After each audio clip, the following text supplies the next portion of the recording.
मेरा जो चाय वाला है कटरा चौराहे पे पप्पू चाय वाला, उसका आईआर इतना अच्छा है कि मोदी जी अगर उसी को एडवाइजर रख ले तो भी इनकी फॉरेन पॉलिसी सही होगी। America is the devil in the world and I have come to power to destroy this devil. लेकिन अमेरिका ने गलती कर दी, वही गलती जो औरंगजेब ने की। अब ये ईरान से नहीं लड़ रहे हैं, अब ये ईरानियों से लड़ रहे हैं।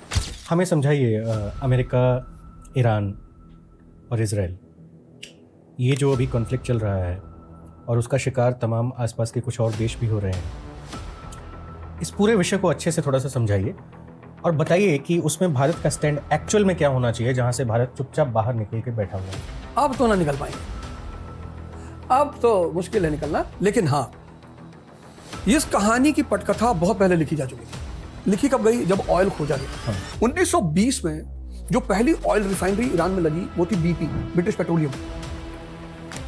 इन लोगों ने लगाया और रिफाइनरी चालू।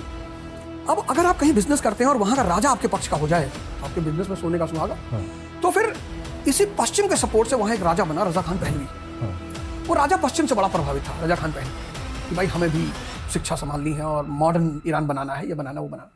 उसने क्या किया? व्हाइट रेवोल्यूशन शुरू किया। उस आदमी ने कहा कि अगर कोई औरत बुरके में दिखाई पड़े उसका बुरका उतार के आग लगा दो।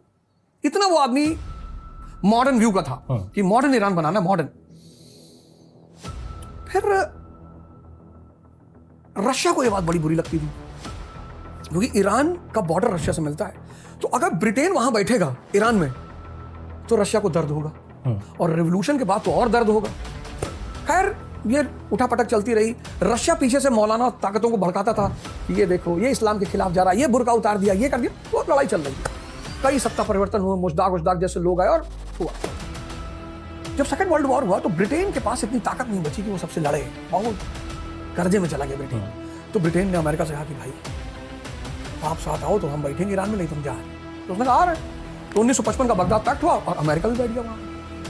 अब जब ब्रिटेन और अमेरिका दोनों ईरान में बैठ गए तब तो रशिया का कलेजा ही फट गया कि अरे बाप, ये तो हमारे जानी दुश्मन यहां बैठे हुए हैं। अच्छा, बैठे हैं तो बैठे हैं, रिसोर्स लिए जा रहे हैं ना। अगर ईरान आज की डेट में चाइना और इसको बोले रशिया को कि ले जाओ हमारा सारा तेल,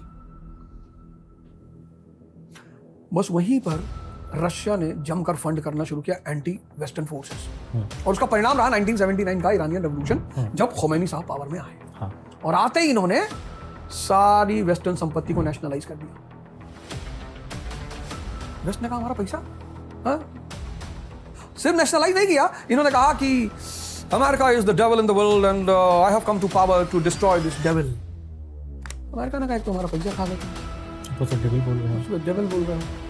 लड़ाई शुरू, वहीं से लड़ाई शुरू हो जाती है। अब अमेरिका का, यहूदियों का पैसा वहां फंसा हुआ था। फिर उनका अपना इंटरेस्ट, सैंक्शन लगाया कि भाई तुम न्यूक्लियर पावर नहीं बनोगे। तो इनकी बारी तो आनी ही थी। वो मतलब देर सबेर चाहे जब हो, उनकी बारी तो आनी ही थी। अभी अमेरिका के पास क्या था कि इंटरनल क्राइसिस बहुत चल रही थी, फाइनेंशियल क्राइसिस बहुत चल रही थी। तो यहीं पे इन्होंने प्लान बनाया इजराइल के साथ कि भाई इन्होंने अपना न्यूक्लियर बम बना लिया है और इससे पहले उसे एक्टिवेट करें, इनको खत्म कर दो।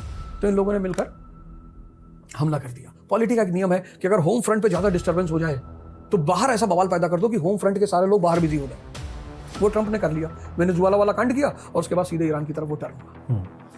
अब ये सब चूंकि मैंने कहा ना इसकी पटकथा पहले लिखी गई थी तो होना ही था।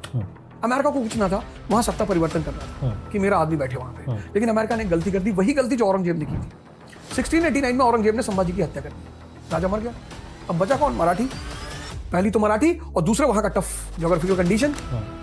मराठियों ने 22 साल मारा औरंगजेब को, बहुत मारा। यही गलती नेपोलियन ने स्पेन में कर दी, वहां के लोकल रूलर को हटा दिया, स्पेन की जनता से भिड़ गया।